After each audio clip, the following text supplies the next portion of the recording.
Today I'm going to show you how quick and easy it is to bake a loaf of our low-carb sunflower and linseed bread. So all you need to bake this at home is the packet of bread mix, 1 1/4 cups of water, 3 eggs, and a tablespoon of any vinegar you like.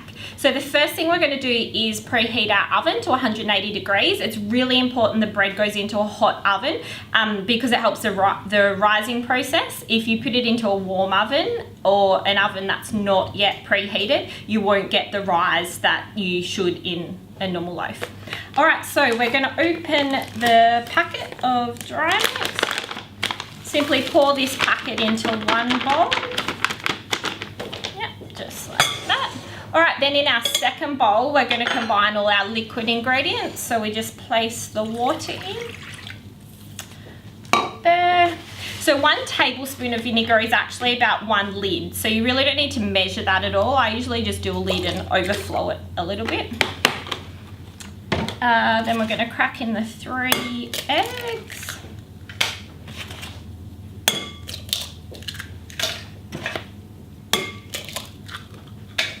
All right, so then we whisk together all these wet ingredients, just enough so it's all combined well.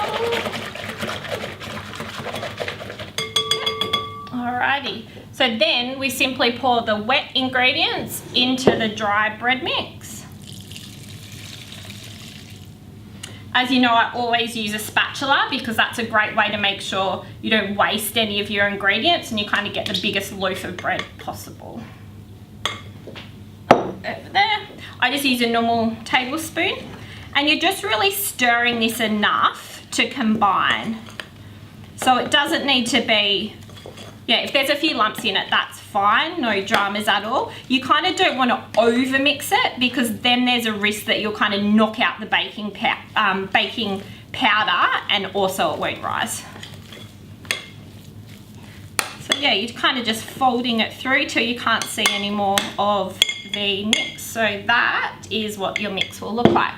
Okay, so I'm just going to talk about tins because it's a question we get asked a lot. So we recommend a small loaf tin. So ours are roughly 9 centimeters wide by about 19 or 20 centimeters long. So this is my favorite tin. I like it because it's square. I just got this one from a $2 shop.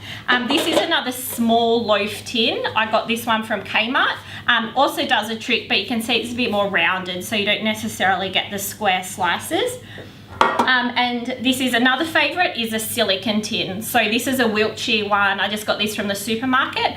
I really like these because you don't actually need the baking paper.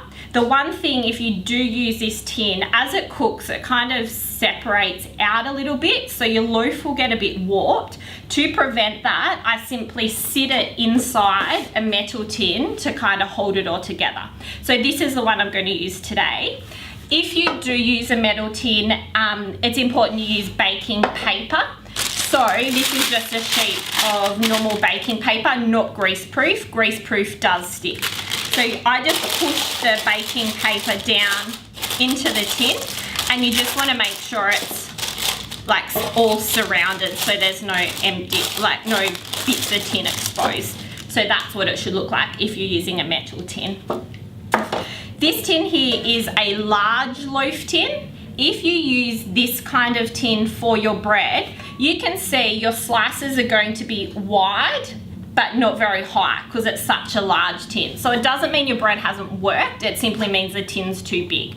So basically, long story short, whatever size tin or shape tin you use, that's the shape your bread will be. All right, so yeah, we're gonna use this one today. I still just give it a light spray with olive oil, I hate things sticking. Just a light spray. And then we're simply gonna scoop in our bread mix. Just a few big scoops.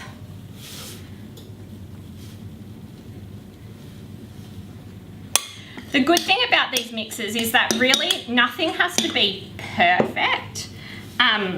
Yeah, they're pretty resilient, I suppose. So even if you're not an expert in the kitchen, you'll definitely be able to add the water and egg and stir it together and pop it in the tin. So again, I use my spatula to make sure no mix wasted.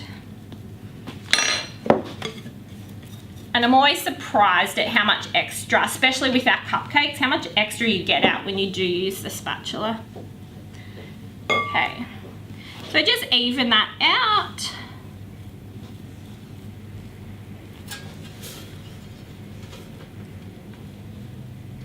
Alright, so that looks pretty good like that. And then just use your favourite seeds. So today I'm just using plain sunflower seeds. Another one I love is sesame. I find when you toast the bread afterwards, when it's got the sesame, it's really, really nice taste. But you can basically put anything on you like, or if you want to leave it plain, you can also do that. So just sprinkle on the seeds. And then I just kind of like pat them down a bit, just so you don't lose them all when you then tip out your loaf of bread at the end. Alright, so there you go. That is a loaf of low carb bread ready to go in the oven. So we're just going to bake that for 60 minutes on 180 degrees. All ovens are different, so it is important that you just test it with a skewer at the end. It may need another 10 or 15 minutes. So another thing to keep in mind is you really can't burn it because there's no sugar, and because the carbs are so low, there's nothing to actually caramelize in the bread. So yeah, you won't really burn it. So if you're in doubt, cook it for a bit longer rather than kind of taking it out early. So there you go, one loaf of low carb bread ready to go in the oven.